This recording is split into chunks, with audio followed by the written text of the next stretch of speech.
The Premier League announced this week that they've brought more than 100 charges against Manchester City for alleged breaches of their financial rules. When you heard that news, what were your initial thoughts?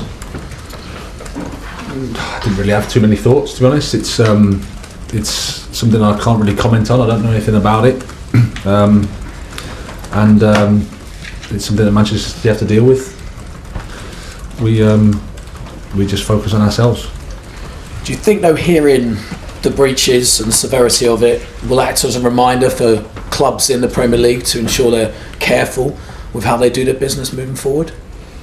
Well, as I understand it, they're just charges, as I understand it, and the world we're in, I think, certainly in this country, you're innocent until you're proven guilty. So it's not for me to comment on. Is it a good thing, though, that the Premier League may be clamping down on it to ensure that the league is treated in a fair and proper way? Well, I think that in any competition, if you come out of this specific case in any competition, you need to make sure everybody's abiding by the rules, of course. Right, moving on, Marc Cucurella, a few weeks ago he said that he was coping with something in his private life. He's been under quite a bit of scrutiny from Chelsea fans of late. How's he coping at the moment, and is it something he's still dealing with off the field? Well, they're human beings, and they've got private lives, and they have things going on, and Mark's not the only one. And at the same time, you understand supporters that they pay the money. The most important thing is what's happening on that pitch in the 90 minutes. But nevertheless, you have to deal with stuff in your private life. But no, he's fine. He's going about his work. He knows he's probably not in the best moment of form he's ever been in, but he won't be the only player that has to go through those moments. He's a player that the club invested money in the summer, and it's our job to try and help him and support him and bring him to the place where he's showing everybody his qualities. I did notice yesterday that there was a tweet liked by Todd Boehly that stated it was a article written by Football London that said that Marc Cucurella is not good enough to play for the club. Now, I saw that was liked on social media by Todd Boehly. I know you're not necessarily on social media yourself, but for a player to potentially see something like that must be quite disheartening. I don't know. I can't comment. It's nothing that I would say is a reflection of Todd in any way. But I don't know how social media works. Like I said, everybody here is really supportive of Mark, and we're trying to help him get back to a level that he can get to and enjoy his football, because if the players enjoy his football, the chances are they're going to play well.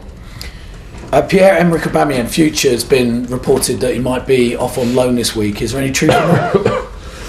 No, nothing to report. He's been training with us this week, training really well, so conducting himself well, really good professional, supporting his teammates, and as I said, while he's here, he's doing exactly what I expect him to do, which is to train well and act well. And final one, team news ahead of the game. Obviously, you welcome back João Felix as well, which must be a welcome sight for you. And any players come back from injury at all? No, but they're all getting closer and closer. So Wesley has been training with the team. Denis Zakaria has been training with the team. We had a little setback with Raheem. He had a kick in training, so we're assessing him. He's probably doubtful for tomorrow, I would say. Is that a new injury? Yeah, just got a kick in training on the side of his knee. And apart from that, Mateo's trained with the team, but it'll be too soon for him. So it's good news. We've got some options. Cheers, Graham. Thank you. Alex Albright. Hi, Graham. Hi. Good, thank you. Just how much of a boost is it to have João Felix back? How much has he impressed you in training? Yeah, it's great. I mean, I think we all saw his impact that he had in his 60 minutes before the red card. You can see his quality, see it every day. He's a player I think that can make a difference for us, but at the same time, it's about helping him, get into the team, get integrated into the team, and for the teammates around him, and for him to understand what we're trying to do. But the signs are really positive. How are you going to manage the Benoit Badiashile situation? Do you feel like you need to test your Champions League defence ahead of Wednesday? No, the most important thing is we focus on West Ham. that's the best way to prepare for any future game. The most important game is West Ham, so we're really happy with Benoit, and he's available and he's in the thoughts for West Ham, and then we have to make another decision on Wednesday, but we worry about that after West Ham. Chelsea haven't won away from home since October. How concerning is that statistic, and what would you put the run down to? Yeah, I mean, it's not a statistic that we like, that's for sure. And for different reasons. I mean, going away from home in the Premier League is not straightforward, everybody knows that. And the problems that we've been having in terms of injuries, etc. But yeah, it's something that we're trying to address. We have to start against West Ham, of course. I've been there with Brighton and had a decent record there, but it's a totally different context, different situation. We need to London derby.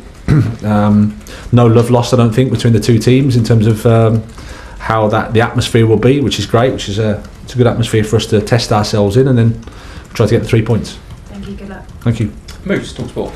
Hi, Graham. Hello. The away form hasn't been great, but you have won at West Ham this year, you personally. When you went there with Brighton, you won 2-0 earlier in the season. That give you a lot of heart? Well, as I said previously, it's a totally different context, totally different occasion. I think West Ham Chelsea brings a different edge to it. Being a London derby with a relationship between the two clubs, fans, etc., etc. It's just a totally different situation. But it was nice to win there, and hopefully we can do it again. You mentioned about João Felix integrating into the squad. How much do you need your squad to bed in quickly? I mean, much was made last week. You even joked about it, how many new players you've got. You need them to hit the ground running fairly quickly and integrate fairly quickly, don't you? Well, if you listen to you guys, yes. And obviously, optimally, I'm going to say yes.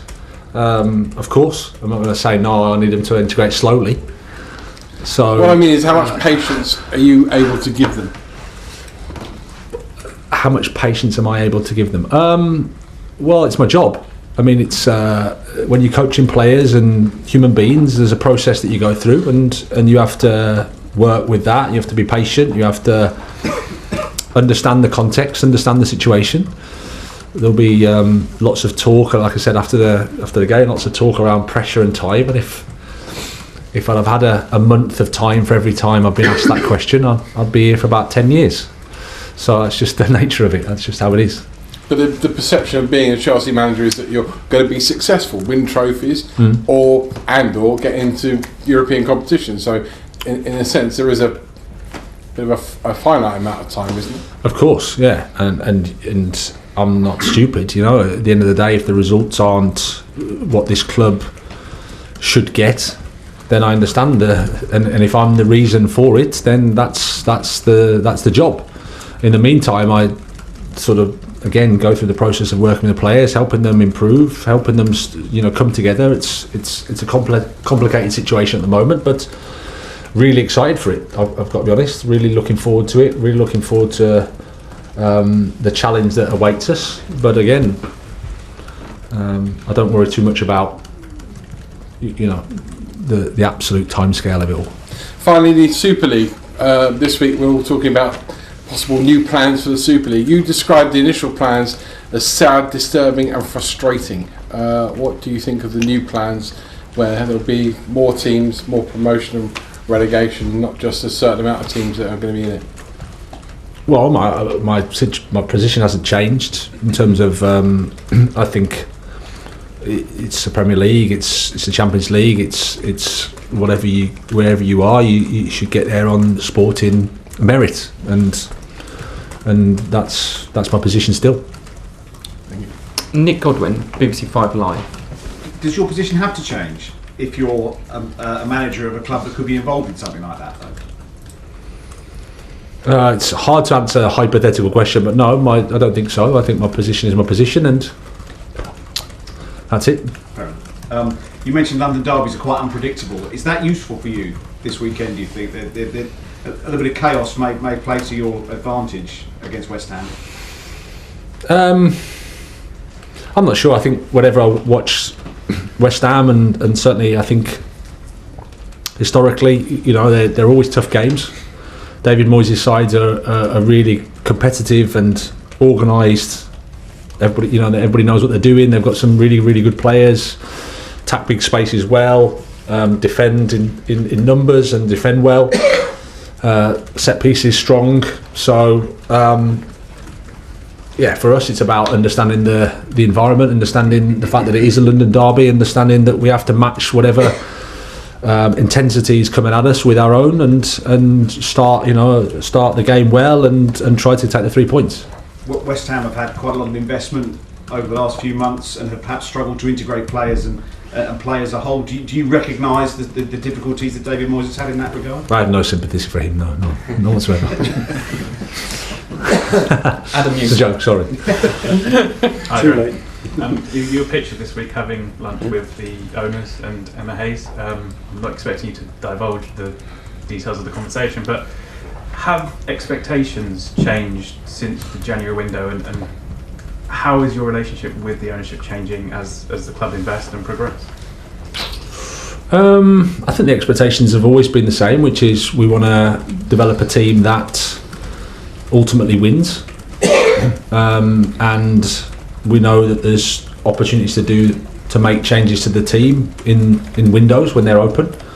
So that hasn't changed, and my relationship has been consistent with them in terms of there's been regular dialogue and regular conversation, and we understand where we both are in terms of where we see the picture, where we